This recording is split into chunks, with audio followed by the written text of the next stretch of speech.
29절에서 31절 말씀 함께 보겠습니다.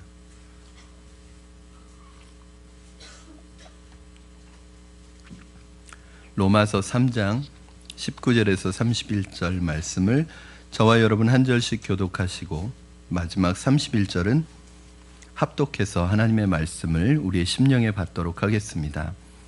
로마서 신약성경 243쪽에 있습니다.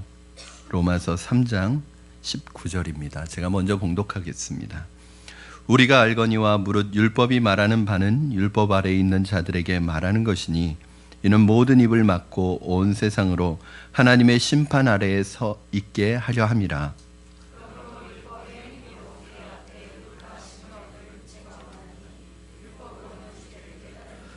이제는 율법 외에 하나님의 한 의가 나타났으니 율법과 선지자들에게 증거를 받은 것이라.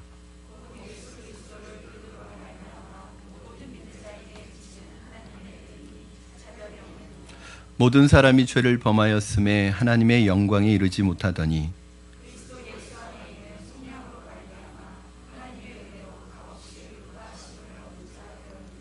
이 예수를 하나님이 그의 피로써 믿음으로 말미암는 화목제물로 세우셨으니 이는 하나님께서 길이 참으시는 중에 전에 지은 죄를 간과하심으로 자기의 의로우심을 나타내려 하심이니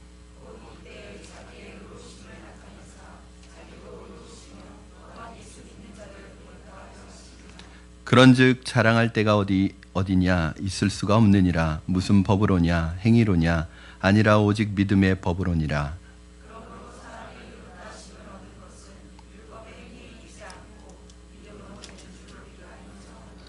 하나님은 다만 유대인의 하나님이시냐 또한 이방인의 하나님은 아니시냐.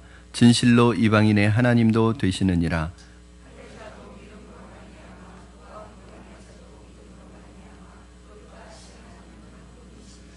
그런즉 우리가 믿음으로 말미암아 율법을 파기하느냐 그럴 수 없느니라. 도리어 율법을 굳게 세우느니라.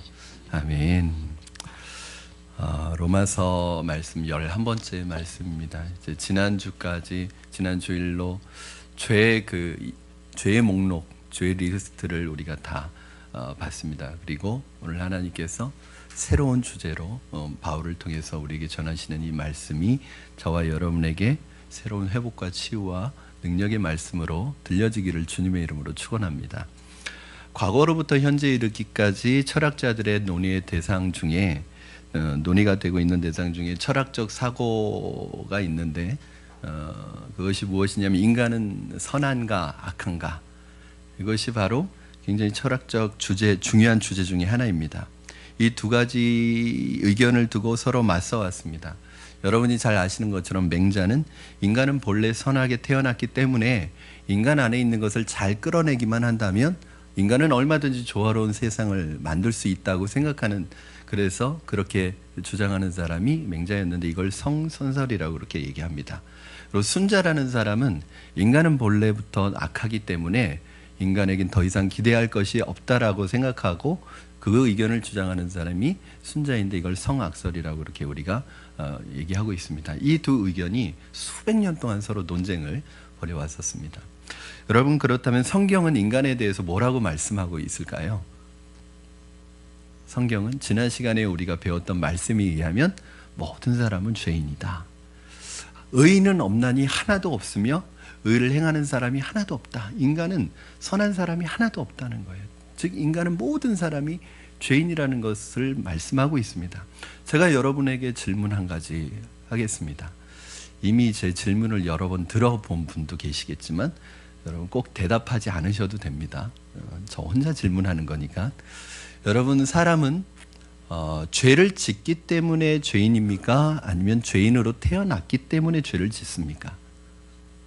전자입니까? 후자입니까? 네. 대답 안 하셔도 됩니다. 후자입니다. 사람은 죄인으로 태어났기 때문에 죄를 짓는 거예요.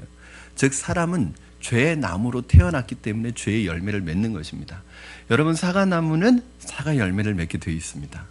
배나무는 누가 뭐라고 해도 배의 열매를 맺게 되어 있습니다. 인간은 처음부터 죄의 나무로 태어났어요. 그래서 인간이 죄를 짓는 것은 이상한 게 아니라 자연스럽고 당연한 겁니다. 왜냐하면 인간은 죄의 나무기 때문에 그렇습니다. 어떤 분은 인간은 죄의 공장이라고까지 말하는 분이 있어요. 죄를 만들어낸다는 거예요. 여러분, 어린아이들에 대한 연구 결과가 신문에 보도된 적이 있었는데, 신문에 실린 적이 있었는데, 아이들이 6개월 된 아이가 6개월부터 부모를 속이기 시작한답니다. 일부러 우는 척합니다. 왜요? 그러면 부모를 움직일 수 있거든요. 여러분, 이제 뭐 2살, 3살 된 아이인데 엄마 없을 때 동생 찌릅니다. 누가 가르쳐 준 거 아니에요. 거짓말하는 거.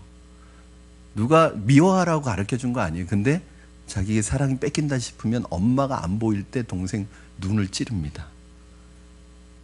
여러분, 그건 뭐냐면 인간 안에 죄인으로 태어났기 때문에 죄를 짓는다는 것을 우리에게 보여주고 있습니다. 여러분, 성경 한 구절 저와 보실 텐데 시편 51편 5절 말씀 같이 읽겠습니다. 시작. 내가 죄악 중에서 출생하였으며 어머니가 죄 중에서 나를 잉태하였나이다. 이 말은 내가 날 때부터 죄인이라는 얘기예요. 여러분, 그렇습니다. 인간은 더 이상 기대할 수 없는 죄로 인해 타락해버린 존재가 되었습니다. 아직도 여러분 인간성에 희망을 걸고 계십니까?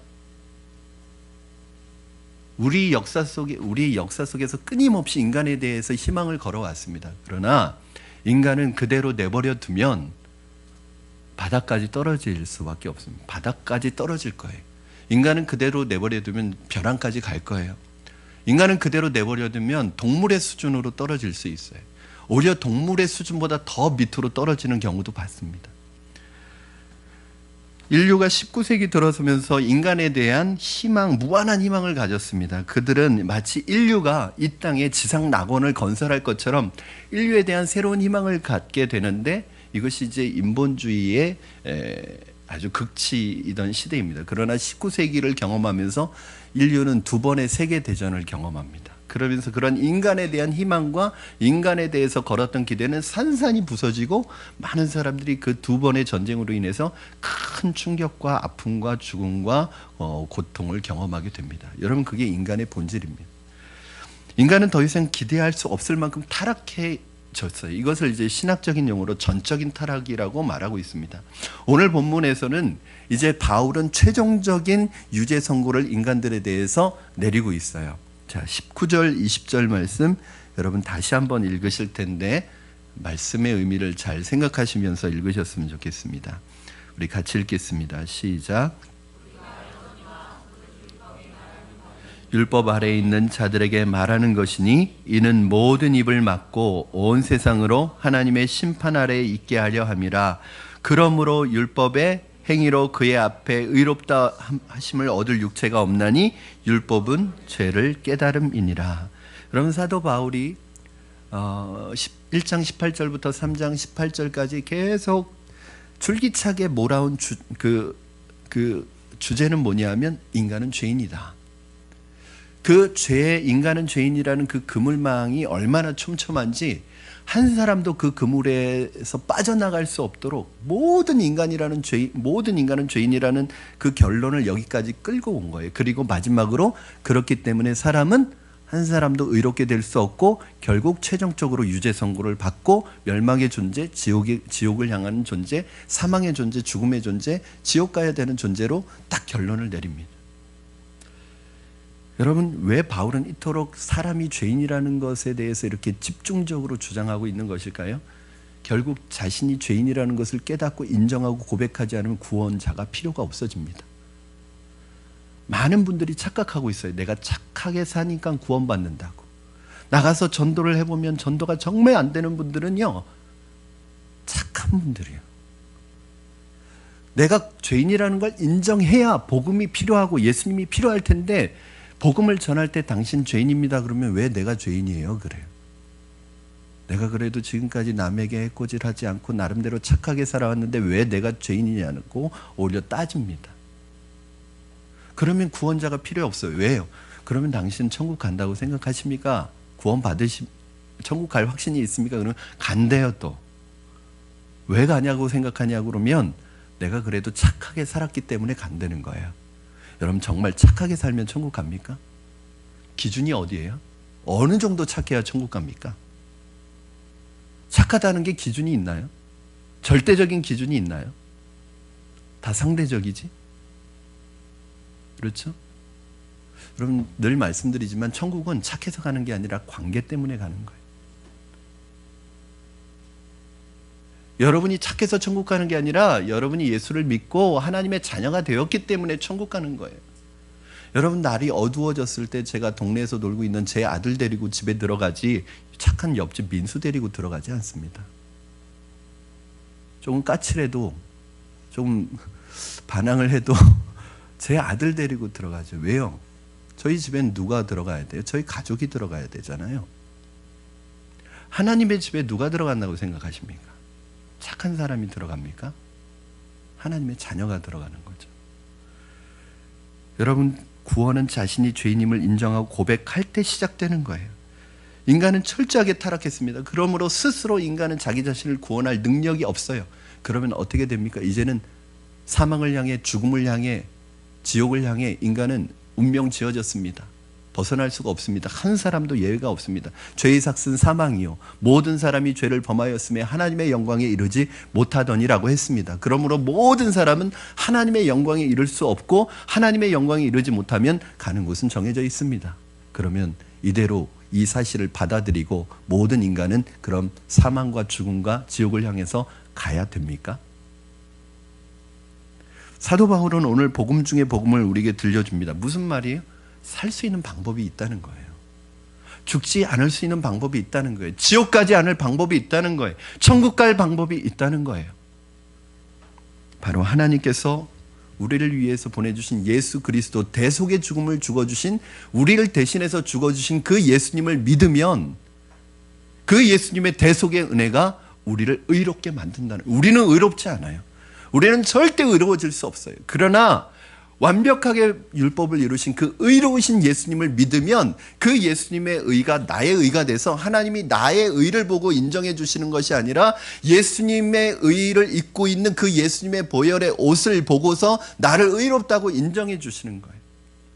그 옷을 들춰보면 아직도 우리가 깨끗하지 못합니다. 우리의 옷은 여전히 허물도 많고 죄도 있어요. 그러나 그걸 보시는 게 아니라 우리가 입고 있는 예수님의 옷을 보고 의롭다고 인정해 주시는 거예요. 의롭게 만들어 주신다고 말씀하고 있습니다. 21절 22절 말씀 여러분 같이 한번 읽어보겠습니다. 21절 22절 시작. 이제는 율법 외에 하나님의 한 의가 나타났으니 율법과 선지자들에게 증거를 받은 것이라. 곧 예수 그리스도를 믿음으로 말미암아 모든 믿는 자에게 미치는 하나님의 의니 차별이 없느니라. 아멘. 여러분 여기에서 한 의가 나타났으니 그 의가 뭐냐면 예수 그리스도를 믿음으로 말미암아 모든 믿는 자에게 미치는 하나님의 의래요. 그런데 그 하나님의 새롭게 나타난 하나님의 의를 설명하기 전에 율법에 대해서 얘기하고 있어요. 율법 외에 하나님의 한 의가. 그러니까 율법이라는 게 뭐냐가 우리의 관심사잖아요. 그렇죠? 여러분 율법은 우리를 구원시키려고 주신 게 아닙니다. 율법으로는 율법을 지킨다고 구원 얻는 게 아니에요. 여러분 율법을 다 지킬 수 없어요. 율법을 다 지킬 만큼 온전한 사람도 없고 완전한 사람도 없어요. 그러면 율법은 우리에게 구원을 주시려고 주신 게 아니에요. 율법의 기능은 죄를 깨닫게 하는 거예요. 즉 내가 얼마나 죄인인지를 율법을 보면서 하나님의 말씀 앞에서 내가 얼마나 죄인인지를 깨닫게 되는 거예요. 여러분 율법 앞에 하나님의 말씀 앞에 서면 우리는 작아집니다. 그렇죠? 왜 작아져요? 하나님 말씀대로 살고 싶지만 율법대로 살고 싶지만 살려고 하면 할수록 더 살아갈 수 없는 내 자신을 발견해요. 여러분이 은혜 받고 말씀을 읽다가 말씀을 듣고 은혜 받았어요.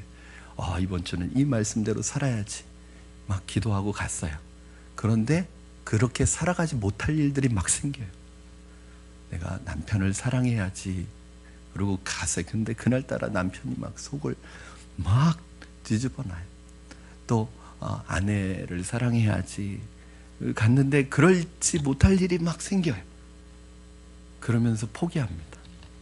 안 되는구나. 여러분, 말씀, 율법 앞에 서면 우리는 어떤 존재가 되냐면 작아져요. 나는 말씀을 지킬 수 없는 존재라는 걸 깨닫게 돼요. 그러면 여러분만 그런 게 아니에요. 사도 바울이 뭐라고 고백하고 있냐면 로마서 7장 18절에서 19절 말씀 한번 자막으로 띄워주시기 바랍니다. 로마서 7장 18절에서 19절 우리 한번 같이 읽어볼게요. 시작. 내 속 곧 내 육신이 선한 것이 거하지 아니하는 줄을 아노니 원함은 내게 있으나 선을 행하는 것은 없노라. 내가 원하는 바 선은 행하지 아니하고 도리어 원하지 아니하는 바 악을 행하는도다. 나도 착하게 살고 싶어요. 나도 말씀대로 살고 싶어요. 원하는 바 내 안에는 선을 행하고 싶어요. 그런데 문제는 내 육신이 선을 행하지 않고 악을 행하는 거예요. 이거 어떻게 해요? 딜레마예요. 그렇죠? 여러분 마음속에 늘 악한 생각만 하고 있습니까? 그렇지 않잖아요. 선하게 살고 싶고 말씀대로 살고 싶고 율법대로 살고 싶잖아요. 그런데 그렇게 못 살잖아요. 왜 그런지 아세요? 율법은 여러분을 그렇게 살도록 만들어주는 게 아니라 그렇게 살지 못하는 내 자신을 발견하도록 만들어주는 거예요. 그래서 율법에는 두 가지 기능이 있어요. 하나는 몽학선생의 기능이 있고 하나는 거울의 기능이 있어요. 몽학선생의 기능은 뭐냐면 여러분이 율법이라는 건 뭐냐면 여러분이 예수님을 만나도록 예수님에게 있는 곳까지 인도하는 역할을 한다는 거예요. 자, 갈라디아서 3장 24절 25절 여러분 같이 한번 읽겠습니다. 갈라디아서 3장 24절 그 개역 한글판에서 몽학선생이라는 단어를 썼는데 이번에 개역 개정판으로 바뀌면서 다른 단어를 썼는데 여러분이 이해하기 쉬운지 더 난해해졌는지 한번 보세요. 같이 읽겠습니다. 시작. 이같이 율법이 우리를 그리스도께로 인도하는 초등교사가 되어 우리로 하여금 믿음으로 말미암아 의롭다함을 얻게 하려 함이라. 믿음이 온 후로는 우리가 초등교사 아래에 있지 아니하도다. 그럼 몽학선생도 어렵지만 초등교사는 또 뭐예요? 그러면 초등학교 선생님 생각이 나잖아요. 그렇죠? 여기에서 말하는 몽학선생이나 초등교사로 번역된 단어의 원어의 의미는 파이다고고스라는 단어를 쓰는데 이 파이다는 뭐냐면 여러분 파이디온이라는 말은 들어보셨죠? 이 파이디온이 아동이라는 뜻을 가지고 있거든요. 즉 아동을 보호하는 사람이라는 뜻을 가지고 있어요. 이건 뭐냐면 가르치는 기능은 없습니다. 즉 이 몽학선생이나 이 초등교사로 번역된 파이다고고스는 가르치는 사람이 아니에요. 가르치는 사람 디다스 칼로스라고 그럽니다. 이 파이다고고스는 뭐냐면 그 시대에 있었던 제도 중에 하나인데 이 몽학선생은 그 집안에 있는 노예 중에 한 명이에요. 그런데 이 노예는 주인으로부터 신임을 얻은 이 노예는 그 집안 아이를 6살 때부터 16살까지 그 아이가 학교 가고 다닐 때 항상 인도하는 역할을 하고 곁길로 새지 못하도록 간섭하고 가이드라인을 쳐주고 안전하게 보호하는 역할을 해주는 사람을 바로 몽학선생이라고 하는 거예요. 그런데 이 몽학선생의 기간은 언제까지냐면 아이가 그 몽학선생의 계약이 끝나거나 아이가 아버지로부터 정식으로 상속받은 상속자가 되면 더 이상 그 아이의 삶에 간섭도 할 수 없고 그 아이에 대해서 주장도 할 수 없어요. 그리고 계약이 만료되고 다시 종의 신분으로 돌아옵니다. 이게 몽학선생이에요. 마찬가지로 여러분 율법도요 우리를 견책하고 우리의 행동 여부를 간섭하는 것인데 그 기간은 언제까지냐면 예수 그리스도께서 오시기 전까지. 예수 그리스도께서 우리를 위해 십자가에 달리시고 못 박히셔서 우리로 하여금 율법으로부터 자유를 얻게 하신 다음에는 더 이상 율법이 우리를 간섭하거나 더 이상 율법이 우리를 주장할 수 없어요. 왜? 기간이 끝났어요. 역할이 끝났어요. 이제는 우리는 누구의 다스림과 지배를 받아요? 예수님의 인도를 받아가기 때문에. 여러분 이것을 몽학선생이라고 하는 거예요. 그 율법은 우리를 인도하는 기능만 한다는 거예요. 두 번째는 거울의 기능을 합니다. 여러분 거울을 보시면 어떤 생각이 드세요? 행복하십니까? 불만스럽습니까? 여러분 만족스러우세요? 거울 보면서? 만족스러우신 분도 있는 것 같고 아닌 분도 있는 것 같아요. 저도 오늘 아침에 나오면서 거울 앞에 한참을 서 있었어요. 요즘에 제가 원래 제가 이 머리카락이 얇거든요. 그런데 개척하고 나서 너무 목회를 열심히 하다 보니까 자꾸 머리가 빠져요, 요즘에. 그런데 이제 나이가 또 드니까 머리가 빠지는 것만 있는 게 아니라 더 가늘어져서 혼자 막 이렇게 꼬입니다. 파마도 안 했는데 혼자 머리가 막 이렇게 웨이브가 생겨요. 그것도 자연스러운 웨이브가 아니라 그냥 말려요. 그래가지고 그거 피는데 한참 걸립니다. 펴시 안 나죠, 여러분? 여러분, 거울을 보는 게 왜 중요하냐면 거울 보는 것과 안 보는 건 차이가 커요. 거울을 안 보는 사람 자기를 잘 몰라요. 자기 얼굴에 뭐가 묻었는지 몰라요. 자기 수치를 몰라요. 그러나 거울을 보는 사람 자기를 돌아보고 자기를 말끔히 하고 깨끗이 할 수 있어요. 율법이라는 것은 뭐냐면 거울이에요. 말씀 앞에 우리를 딱 비추면 이 말씀은, 율법은 우리의 외적인 모습만 비춰주는 게 아니라 우리의 마음의 동기와 우리의 마음의 속사람까지 다 비춰줘요. 그러니까 말씀 앞에 서면 우리가 어떤 사람이 되는 거예요? 내가 얼마나 죄인인지, 내가 얼마나 한계가 있는 사람인지를 저절로 깨닫게 된다는 거예요. 이게 말씀의 기능이에요. 즉 인도하는 몽학 선생의 기능과 죄를 깨닫게 하는, 죄를 자각하게 하는 기능, 두 가지 기능이 있는 거예요, 율법은. 여러분, 사도 바울은요 고백합니다. 오라 나는 공고한 사람이로다. 누가 이 사망의 몸에서 나를 건져내랴. 여러분, 이렇게 인간은 뼛속까지 어찌할 수 없는 인간의 한계를 느끼는 죄인입니다. 그리고 점점 죽어가고 있었습니다. 나 스스로 구원할 수 없기 때문에 마치 늪에 빠진 사람이 점점 자신의 몸이 빠져가지만 어떻게 자기를 구원할 수 없어서 구원자를 기다리고 누군가 나를 밖에서 꺼내주기를 기다리면서 그 늪 속에 빠져 들어가고 있는데, 그때 구조대가 나타났어요. 21절에 그 구조대가 나옵니다. 우리 21절 다시 한번 여러분 큰 목소리로 여러분이 읽어주셨으면 좋겠습니다. 시작.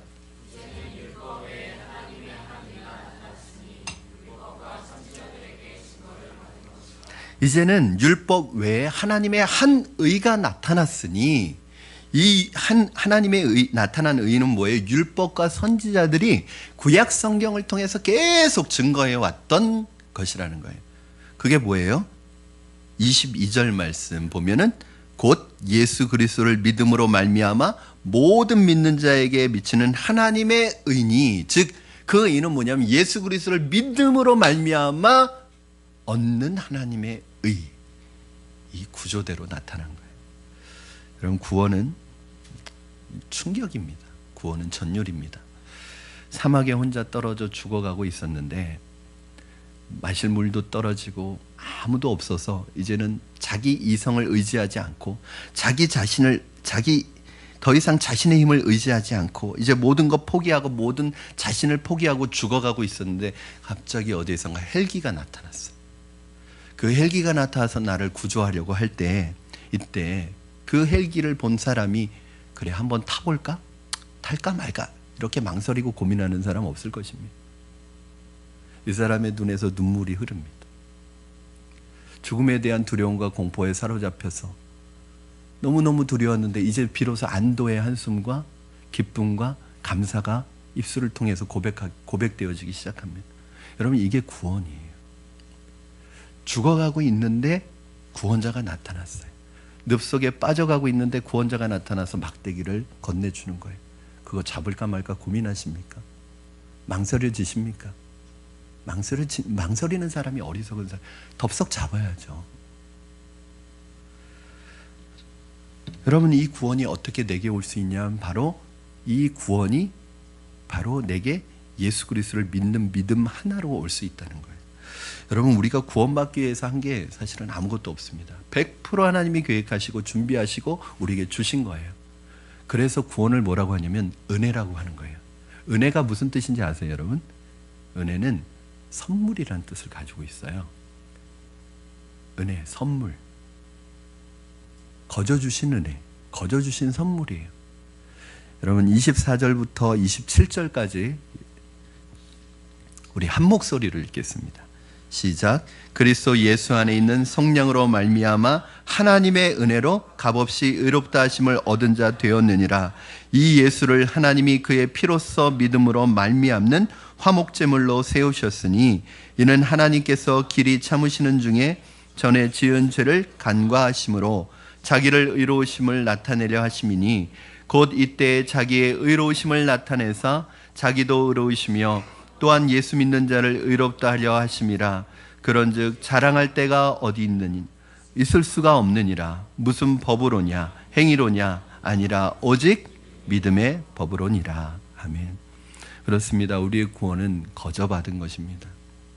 그래서 은혜입니다. 그래서 생각할 때, 구원을 생각할 때 황송하고 감사하고 감격스러운 것입니다. 내가 무엇인가인데 하나님 나를 사랑하셔서 하나밖에 없는 독생자 아들까지 죽이시면서 나를 사랑하시려고 그 아들을 죽이신 그 은혜를 감히 어떻게 짐작도 할 수 없고 이해도 되어지지 않지만 하나님께서 우리를 얼마나 사랑하시는지를 아들을 통해서 우리에게 증거해 주시고 계시다고 말씀하고 있습니다. 여러분, 하나님이 여러분 얼마나 사랑하는지 아세요?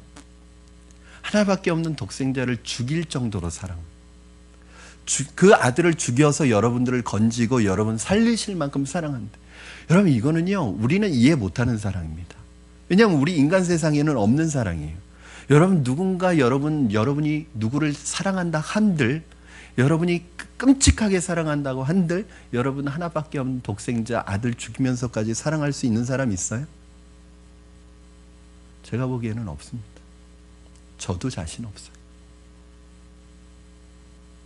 그런데 하나님은 그 사랑을 저와 여러분을 위해서 보여주신 거예요.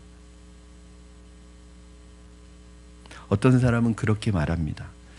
값없이 구원 얻었으니까 구원을 싸구려로 생각하는 사람이 있습니다.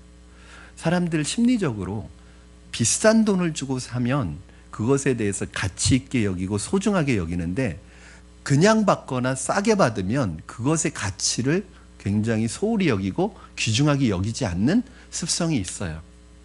그러다 보니까 하나님께서 값없이 주신 구원도 싸구려로 취급하는 사람이 있다는 거예요. 보네퍼라는 그 신학자는 이런 것을 뭐라고 하냐면 값싼 은혜라고 얘기했습니다. 값싼 은혜. 그게 뭐냐? 구원을 받았으니까 이제 난 천국 가니까 이제 목적 다 달성했으니까 함부로 살아도 구원은 받겠지. 그리고 함부로 살아요. 내가 예수 믿었다고 하는데 삶을 보면 삶이 없어요. 그냥 안 믿는 사람하고 똑같이 살아요. 그게 하나님의 은혜를 싸구려로 만드는 거예요. 또 하나는 구원받았음에도 불구하고 감사와 감격이 없고 믿지 않는 사람처럼 살아가는 사람도 구원을 싸구려로 만드는 것입니다. 여러분, 제가 값없이 받은 이 구원이, 여러분이 값없이 받은 이 구원이 정말 싸구려일까요? 공짜로 받았으니까 가치가 없는 것일까요? 여러분, 구원은 공짜지만 싸구려여서 공짜로 주신 것이 아닙니다. 하나님의 선물이기 때문에 공짜로 주신 거예요.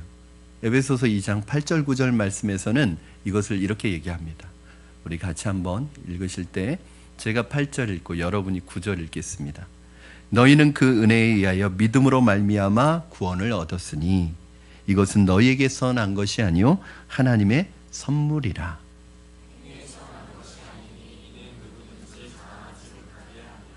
아멘. 여러분이 사랑하는 사람으로부터 선물을 받았어요. 그 선물을 공짜로 받았어요. 공짜로 받았으니까 싸구려라고 생각하십니까? 여러분이 정말 사랑하는 사람에게 선물을 받았다면 공짜로 받았지만 결코 싸구려로 생각하지 않을 거예요. 귀하게 여길 거예요. 소중하게 보관할 거예요. 그리고 틈날 때마다 보고 흐뭇해할 거예요. 왜요? 공짜로 받으셨잖아요. 그렇지만 사랑하는 사람에게 받은 선물이기 때문에 소중한 거예요. 하나님께서 저와 여러분에게 구원을 거저 주신 이유는 구원이 값어치가 없기 때문이 아니라 싸구려이기 때문이 아니라 이것이 세상에서 어떤 것으로도 어떤 값으로도 어떤 돈으로도 살 수 없는 너무 귀한 것이기 때문에 여러분 평생 걸려서 여러분 평생 버는 돈을 다 투자해도 아무리 많은 돈을 가지고도 이 구원을 살 수 없기 때문에, 누구도 그런 방법으로는 구원을 얻을 수 없기 때문에, 만약에 그런 방법으로면 한 사람도 구원을 얻을 수 없기 때문에 하나님께서 여러분에게 거저 주신 거예요. 왜요? 왜 이렇게 쉽게 주셨죠? 왜 선물로 주시죠? 싸구려여서가 아니라 하나님 아버지는 누구든지 한 사람이라도 구원을 받는데 장애 요소가 있으면 안 되고, 누구든지 구원받기를 원하시는 마음으로 구원을 주셨기 때문이에요.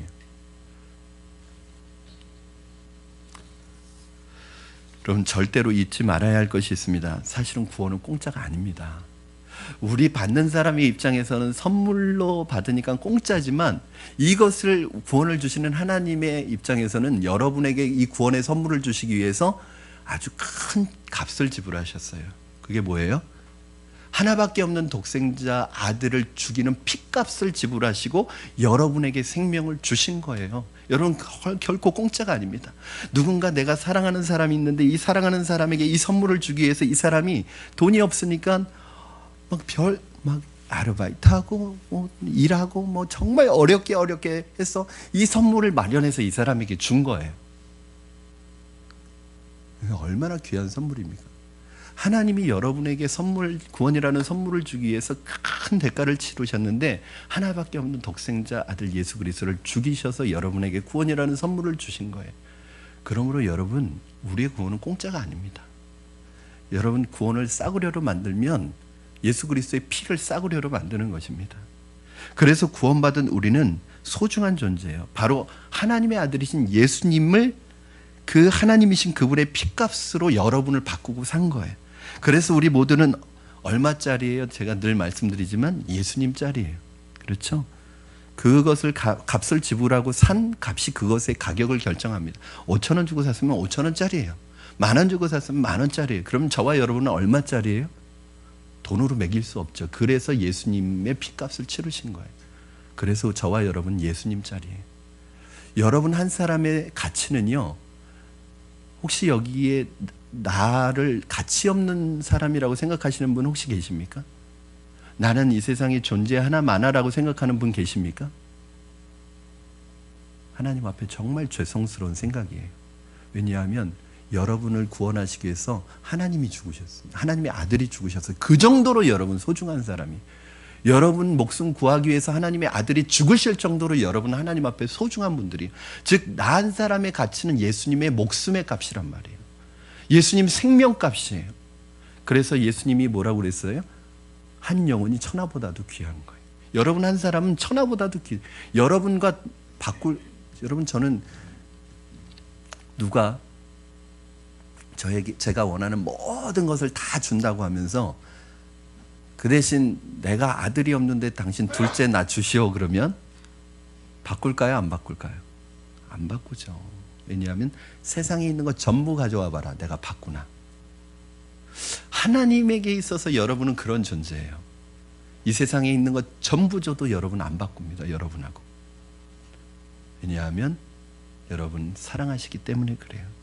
여러분, 이렇게 소중한 존재가 된 우리가 함부로 산다는 것은 말도 안 되죠.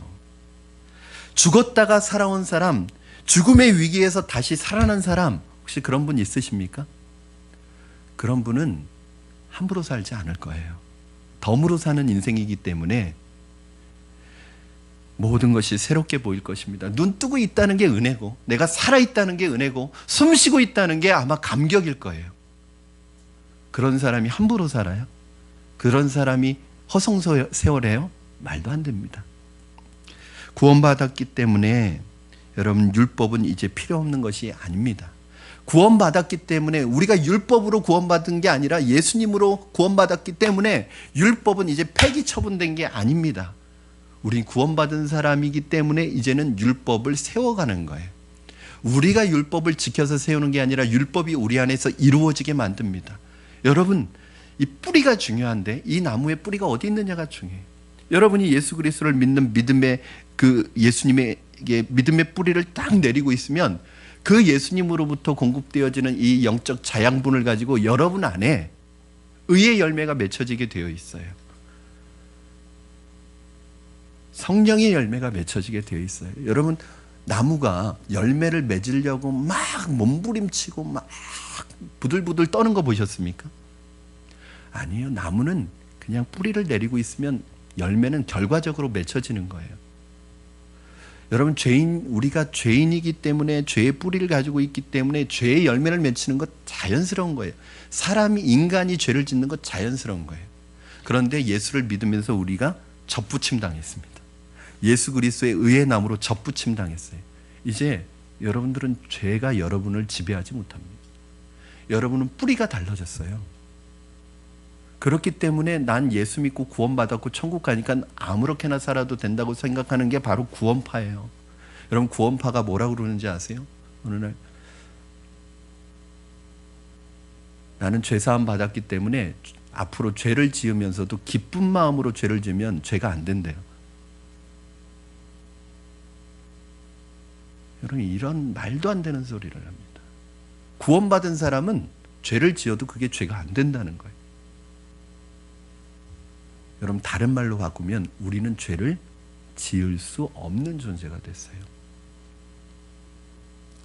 그건 내 노력으로 되는 게 아닙니다. 여러분이 복 있는 사람은 악인의 꾀를 쫓지 아니하고 죄인의 길에 서지 아니하며 오만한 자의 자리에 앉지 아니하고 오직 율법을 주야로 묵상하는 자로다. 저는 시냇가에 심은 나무가 시절을 쫓아 과실을 맺으며 그 잎사귀가 마르지 아니한 같으니 그가 하는 행사가 다 형통하리로다.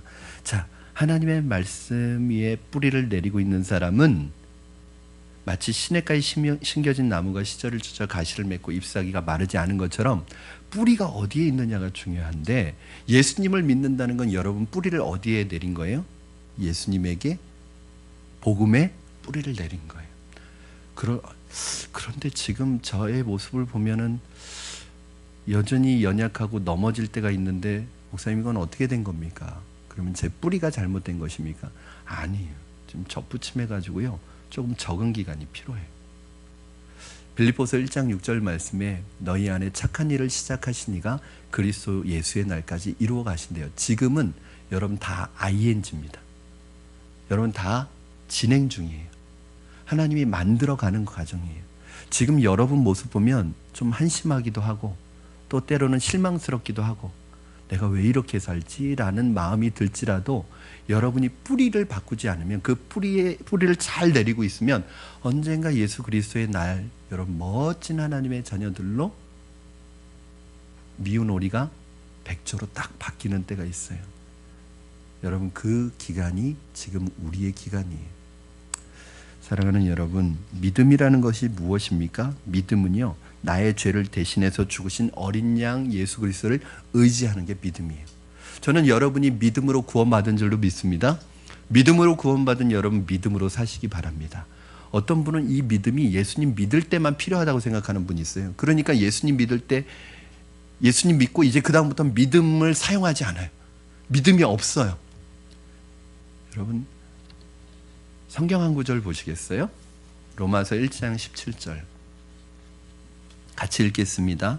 복음에는 하나님의 의가 나타나서 믿음으로 믿음에 이르게 하나니 기록된 바 오직 의는 믿음으로 말미암아 살리라 함과 같으니라. 믿음으로 믿음에 이르게 하나니, 이게 영어 성경에 보면요, from faith to faith 이렇게 나옵니다. 즉 믿음에서 시작해서 출처도 믿음이고 목적지도 믿음인 거예요. 여러분, 믿음은 구원 얻을 때만 필요한 게 아니라 천국 가는 그날까지 믿음으로 살 때, 믿음으로 신앙생활에 필요한 거예요. 구원 영접할 때만 믿음이 필요한 게 아니라 우리가 진짜 믿음이 필요한 때는 언제예요? 신앙생활 하는데 믿음이 필요한 거예요. 그래서 오직 의인은 믿음으로 사는 거예요. 우리가 착해서 의인이 아니라 믿음으로 살아서 의인인 거예요.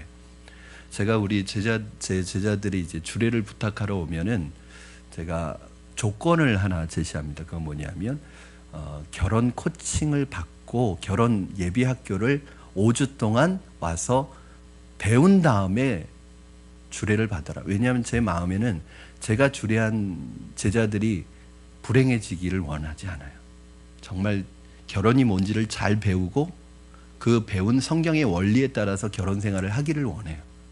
그런데 모든 젊은이들, 청년들 또 제자들 중에 보면은 마치 이 친구들의 목표와 목적은 결혼식인 것 같아요. 결혼식을 위해서 모든 걸 올인합니다. 결혼식에 모든 걸 다 쏟아부어요. 그런데 결혼식 하고 나서는 뭐가 없어요? 결혼 생활은 없어요. 결혼식이 목적입니까? 정말 중요한 건 결혼 생활 아니에요? 결혼 생활을 하려고 결혼식 하는 거 아니에요? 그런데 마치 뭔가 바뀐 것 같아요. 결혼식이 이 친구들의 목표예요. 결혼식 이후에는 오히려 결혼 생활이 고통스러워요. 왜냐? 결혼식은 준비했지만 결혼 생활은 준비하지 않았어요. 저는 그래요. 결혼식보다 더 중요한 건 결혼 생활이에요. 결혼 생활에 대해서 성경적인 원리를 배우고 공부하지 않으면요, 어떻게 해요? 눈으로 보고 들은 대로 하게 돼 있어요. 성경적인 아버지가 뭔지 배우지 않으면 그냥 내가 아버지 보고 배운 대로 사는 거죠. 믿는 사람이라도 성경의 원리에 따라서 가정을 이루어가는 게 아니라 그냥 내가 보고 배운 거, 듣고 배운 대로 가정을 이루어갑니다. 그러면 쉽지 않아요. 여러분, 제가 왜 이 말씀을 드리냐면 믿음 생활도 똑같아요. 예수 믿는 게 목적이 아니에요. 예수 믿고 구원받은 게 최종적인 목적이 아니라 하나님께서는 우리의 구원을 이루어 가시고 완성하여 가시기를 원해요. 즉 우리가 예수 믿는 것은 이제 출발이에요. 그렇죠? 더 중요한 것은 신앙 생활이에요. 결혼식보다 더 중요한 건 결혼 생활인 것처럼 예수 믿고 구원받는 것보다 더 중요한 건 신앙 생활이에요. 이게 구원을 이루어가는 거예요. 저는 여러분이 믿음으로 시작하셨다면 끝까지 믿음으로 가시기를 바랍니다. 믿음으로 사시길 바랍니다. 믿음으로 시작했는데 또 행위로 돌아가지 마시고 내 인간적인 옛 습성으로 돌아가지 마시고 믿음으로 시작하셨으면 이제 끝까지 믿음으로 가셔야죠. 왜 중간에 자꾸 터닝을 하세요? 유턴을 하세요? 세상에 살아갈 때 예수님 믿고 예수님께로 유턴 한 번만 하면 됩니다. 여러분, 한자 하나 볼 거예요.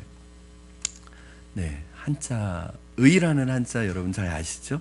이 의라는 한자는 두 단어의 합성어입니다. 그렇죠? 바로 양이라는 단어와 나를 말하는 아자잖아요. 저게 아자의 합성어예요. 무슨 말이냐면 의라는 건 뭐냐면 바로 양 아래에 있는 거예요. 우리의 어린 양 대신 예수 그리스도를 의지하면서 살아가는 게 뭐냐면 믿음이고 그 믿음이 바로 우리를 의롭게 하는 거예요. 즉 양 아래, 어린 양 아래에 살아가는 것, 어린 양의 보혈 아래 거하는 것, 어린 양을 의지하며 살아가는 것, 어린 양 밑에 살아가는 것, 이게 진정한 의입니다. 하나님이 인정하시는 의는 내 노력으로 내 의지로 착하게 살아가는 걸 의라고 인정하시는 게 아니라 그 어린 양의 보혈을 의지해서 그 어린 양을 의지해서 평생을 살아가고 주님께 가는 것, 이걸 하나님께서 우리에게 의라고 인정해 주십니다. 가장 불쌍한 불행한 사람은 누구예요? 자기가 죽어가고 있으면서도 죽어가고 있는지 모르는 사람입니다.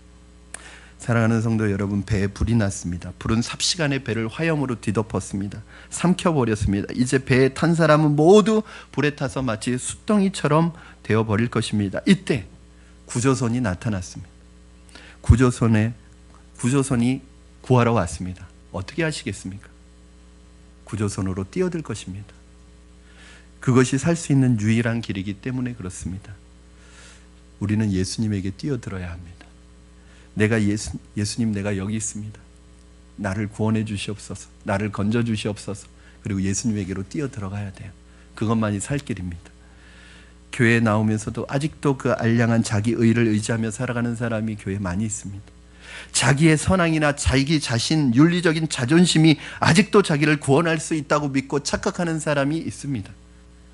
그런 사람들은 예수님에 대한 감격이 없습니다. 기쁨과 흥분과 감사가 없습니다. 그리스도에 대한 신뢰가 없습니다.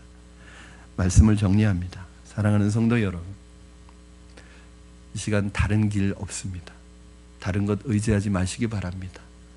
오직 하나님께서 우리에게 허락하신 하나님의 의는 예수 그리스도를 믿는 믿음으로 말미암는 의라는 것을 기억하시고 오직 주님께 나아가는, 주님께 뛰어드는, 주님만 의지하는 저와 여러분 되기를 주님의 이름으로 축원합니다. 우리 이 시간에 같이 찬송 부르실 텐데요. 오랜만에 불러보는 찬양 아닌가 생각됩니다. Amazing Grace라는 찬양입니다. 나같이 구원 얻을 자격이 없고 하나님 내가 하나님의 자녀가 될 자격이 없는 나를 구원해 주신 그 하나님의 은혜에 감사하는 마음으로 여러분 처음 주님을 만났을 때 그 첫사랑의 기쁨과 감격을 기억하시면서 우리 다시 한번 이 찬양 주님 앞에 드렸으면 좋겠습니다.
주신 말씀 붙들고 같이 결단하며 기도했으면 좋겠습니다.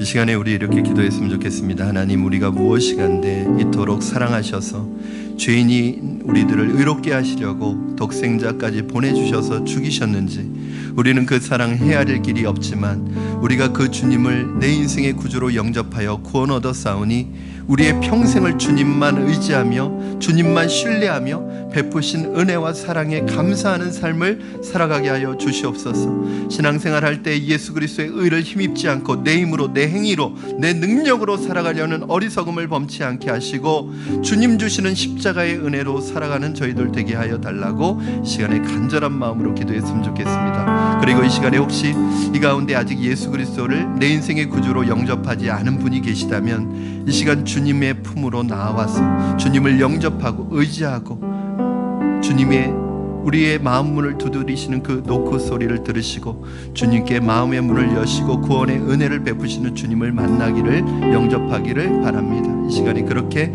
주님이 필요합니다. 내게 오시옵소서. 하나님, 내 안에 들어오시옵소서. 나를 용서해 주시옵소서. 우리 그렇게 하나님 앞에 간구하며 나가셨으면 좋겠습니다. 우리 이 시간에 결단하며 하나님 앞에 기도하겠습니다.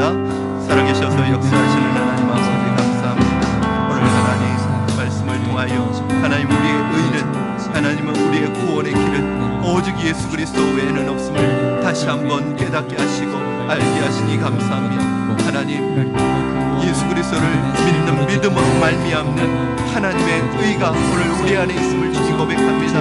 하나님 더 이상 세상 의지하며 살아가지 않게 하여 주시고 하나님 세상에 하나님 아버지 하나님 세상이 우리의 목표가 되지 않게 하시고 날마다 하나님의 십자가의 보혈을 의지하며 그 아래 살아가게 하여 주시옵소서. 아버지 내 힘과 내 노력과 내 능력으로 살아가는 존재가 아니라 주님의 은혜와 주님의 능력으로 살아가게 하시고 믿음으로 살아가게 하여 주시옵소서. 오직 의인은 믿음으로 말미암아 살리라 함과 같으니라고 말씀하셨사오니 오늘 믿음으로 살아가는 우리가 되게 하여 주시옵소서. 하나님 역사하여 주시고 인도하여 주시옵소서.